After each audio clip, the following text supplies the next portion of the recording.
Hello बच्चों, let us start this given question. So the given question says that in an LR series circuit, a sinusoidal voltage V is equals to V naught sin omega t is supplied. It is given that L is equals to 35 millihenry, R is equals to 11 ohm, and VRMS is equals to 220 volt. Omega by twice pi is given as 50 hertz, and pi is equals to 22/7. So find the amplitude of the current in the steady state and obtain the phase difference between the current and the voltage. Also plot the variation of current for one cycle on the given graph.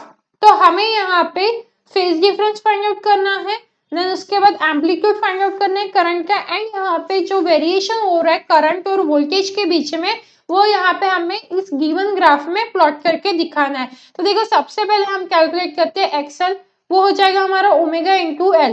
तो ये होता है हमारा omega मतलब twice पाई F into L. तो twice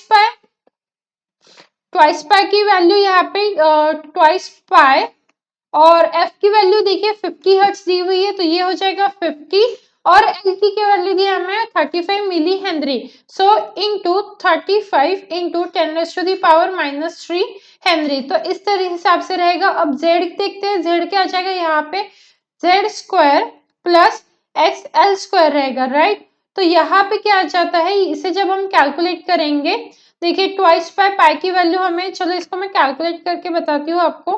पहले हम Excel को कैलकुलेट कर लेते हैं यहाँ पे। सो यहाँ पे हो जाएगा 2 into 22/7 into 50 into 35 into 10⁻⁻³ right. So यहाँ पे देखिए 7 5 जा 35 हो जाता है, तो ये 2 ये 44 इंटू 5 इंटू 5 25 हो जाएगा यहाँ पे। सो ये हो गया हमारा 25, एंड यहाँ पे हो जाएगा 10⁻⁻²। सो जब आप इसे कैलकुलेट करोगे तो आपका आंसर आ जाएगा यहाँ पे अप्रोक्सीमेटली इक्वल टू 11 ओम्स, ठीक है। अब फाइंड आउट करते हैं जेड। तो जेड की वैल्यू हो जाएगी √r² plus x L square. तो अब आर का देखते हैं, आर का कैलकुलेशन क्या, 11 ओम से आर, तो यहाँ से अब आ जाएगा हमारा √11 का स्क्वायर प्लस 11 का स्क्वायर, ठीक है। तो यहाँ से जेड की वैल्यू क्या आ जाती है हमारी 11√2 ओम्स। अब हमें VRMS की वैल्यू पता है, दैट इज 220 वोल्ट है, ठीक है। तो एम्पलीट्यूड ऑफ वोल्टेज क्या रहेगा, एम्पलीट्यूड ऑफ वोल्टेज वो क्या हो जाएगा, मतलब V not is equal to √2 VRMS हो जाएगा। अब VRMS की वैल्यू पुट करके ये फाइंड आउट कर लेता है, तो ये हो जाएगा 220, दैट मीन्स √2, ठीक है। तो ये 220√2 ये हो गया हमारा एम्पलीट्यूड ऑफ वोल्टेज, ठीक है। अब क्या करेंगे, यहाँ से amplitude of current find out कर लेंगे। So amplitude of current that means I not की वैल्यू क्या आएगी यहाँ पे, I naught is equal to हो जाएगा हमारा V नॉट बाय जेड। तो V नॉट क्या आया है हमारा 220√2, और Z क्या आया है 11√2। तो ये √2 कैंसिल हो गया, यहाँ से ये 1 और ये 2 0, मतलब आई नॉट की वैल्यू क्या आ गई हमारी यहाँ से 20 एम्पियर आ गई है, राइट। अब क्या करेंगे हम, LR सर्किट की बात करते हैं। यहाँ पे LR सर्किट में क्या होता है, वोल्टेज क्या करता है, वोल्टेज लीड्स द करंट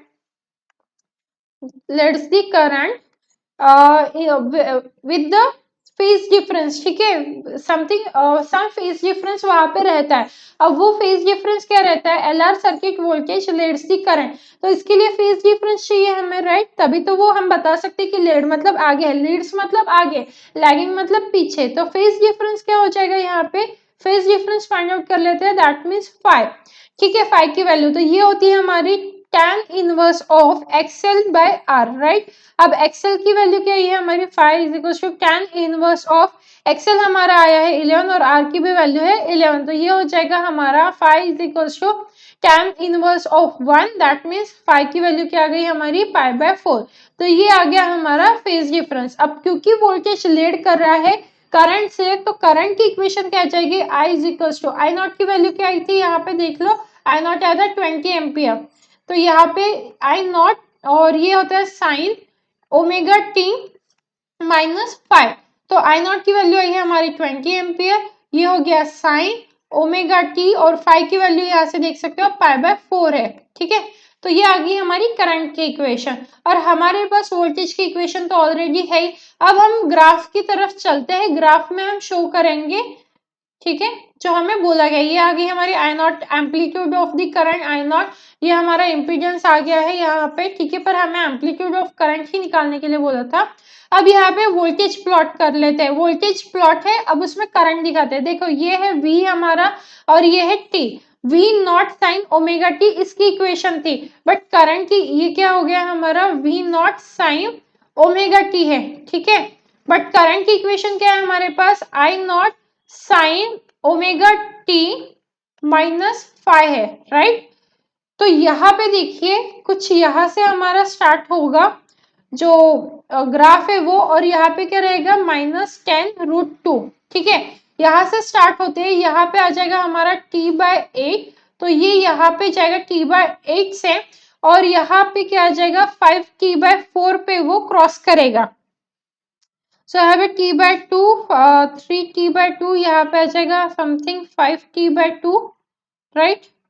तो ये आ जाएगा हमारा कुछ इस हिसाब से, देखिए 5t/2 पे वो क्रॉस करके क्या हो जाएगा, 5t/2 पे क्रॉस करके वो 9t/8 पे वो यहाँ पे फिक्स करेगा, 9t/8। तो कुछ इस हिसाब से हमारी करंट का जो ग्राफ है वो आ जाएगा, ठीक है, ऐसे इस हिसाब से।